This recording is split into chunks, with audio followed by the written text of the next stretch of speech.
The leather soles of Marcus's sneakers had worn so thin that he could feel every crack in the sidewalk. As he walked toward First National Bank, the shoes, once white, now a patchwork of gray duct tape and frayed laces, squeaked with each step, announcing his presence like an unwanted alarm. He was 12 years old, small for his age, with eyes that had seen more struggle than most adults twice his life. His grandmother's words echoed in his mind as he pushed through the bank's heavy glass doors. "Baby, you hold your head up high. That account's got your mama's love in it.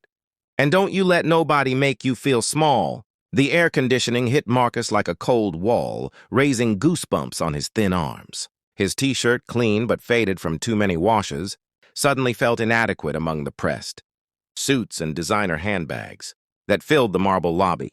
He clutched the worn passbook in his hand, the one his mother had given him 3 years ago, before the cancer took her, before his world shrank to a tiny apartment with his grandmother, before every penny became a prayer.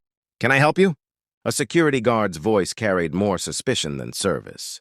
I need to check my account balance, sir," Marcus said, his voice barely above a whisper. The guard's eyes traveled from Marcus's taped shoes to his nervous face. "You got an account here?" "Yes, sir. My mama opened it for me." Something in the guard's expression softened slightly, and he gestured toward the customer service desk. Marcus walked across the polished floor, hyper-aware of the squeaking sounds his shoes made, feeling the weight of eyes following his journey. He could hear the whispered conversations pause as he passed, could feel the judgment settling on his shoulders like a heavy coat. Behind the manager's desk sat Richard Pemberton, a man whose perfectly coiffed silver hair matched his perfectly pressed suit and perfectly practiced smile, the kind that never quite reached his eyes. He was reviewing documents when Marcus approached, and for a long moment he didn't look up. "Excuse me, sir," Marcus said softly. Richard glanced up, and Marcus watched his expression shift from professional neutrality to barely concealed disdain. The manager's eyes performed the same degrading inventory the guards had. The shoes, the clothes, the small black boy who clearly didn't belong in his bank. "Lost, son?" Richard asked, his tone dripping with condescension. "The community center is 2 blocks down." "No, sir. I have an account here. I need to check my balance."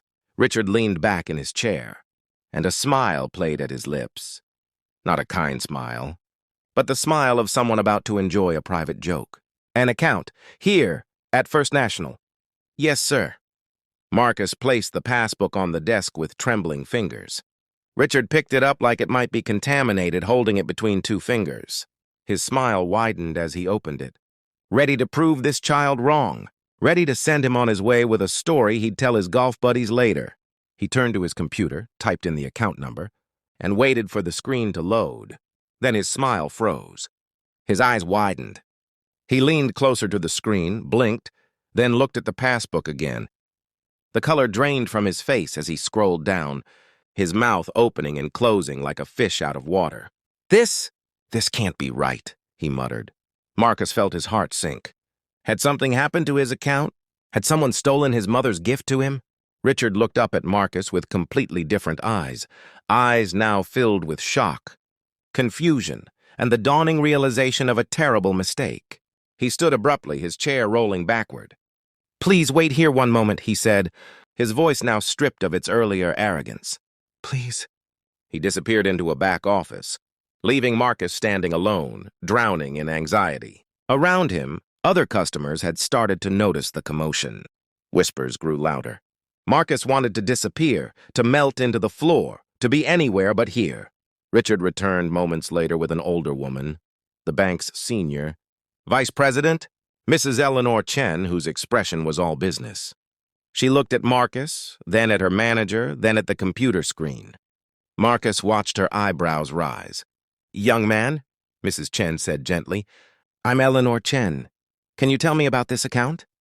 Marcus's voice shook as he spoke. "My mama, she opened it for me. Before she died, she said it was for my future, for college. She made me promise not to touch it unless it was an emergency, to just let it grow." "And your mother's name?" "Sarah Williams. She worked 3 jobs. She was a nurse during the day, cleaned offices at night, and did people's hair on weekends." Tears pricked Marcus's eyes. She said education was the only thing nobody could take from me. Mrs. Chen's professional mask cracked slightly. Your mother was a remarkable woman, Marcus. You knew her? Marcus asked, surprised. No, sweetheart, but I know what I'm seeing here. She turned the monitor so Marcus could see it, though the numbers meant little to him beyond their size. The account balance read $347,829.43. Marcus stared at the number, not comprehending. That's mine? Your mother started this account 12 years ago with $500. Mrs. Chen explained, her voice gentle. She made deposits every single week without fail, sometimes $20, sometimes $50, once in a while $100. But she never missed a week, not one, for 9 years. Marcus felt tears spilling down his cheeks.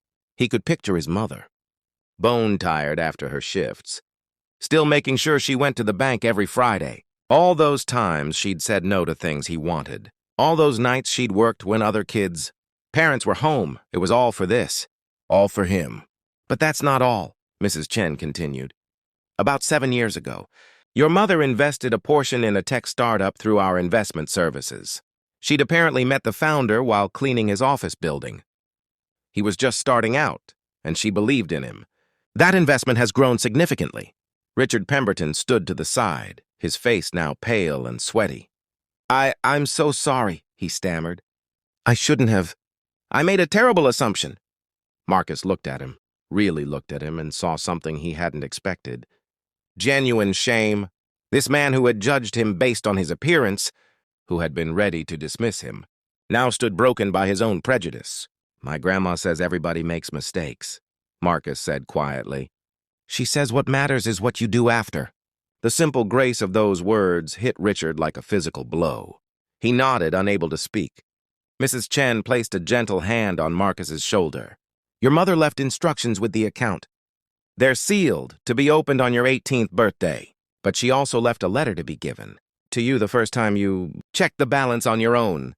She retrieved an envelope from the file, aged and yellowed, with my beautiful boy, written in his mother's flowing handwriting. Marcus took it with shaking hands and carefully opened it. The letter was short. Marcus, my heart, if you're reading this, you've kept your promise to wait. I'm so proud of you. This money is my love in dollars and cents. Every hour I worked, every dream I had for you. But baby, the real treasure isn't in the account. It's in your heart, in your character, in the person you're becoming. Use this money to build a life that honors all the sacrifices, not just mine, but your grandma's and all the people who loved you. Be kind, be generous. Be the man I always knew you'd become. I love you forever, Mama.